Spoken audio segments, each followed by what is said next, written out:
Welcome guys, and today I'm going to show you how you can fix your Solo Beats 3 headphones not charging it. So basically what you will need to do is take your headphones, so I'm going to show you, take your headphones, clean this part basically, so you can do a little bit like this and you can try cleaning it like with the toothbrush or other brush, but make sure to not put anything metal in here, because you can damage the contacts.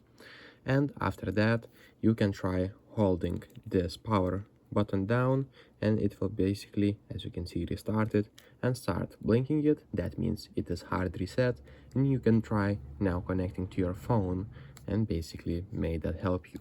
So if this video was helpful, please make sure to subscribe to Guide to Everything, comment down below for the algorithm, and see you in the next one.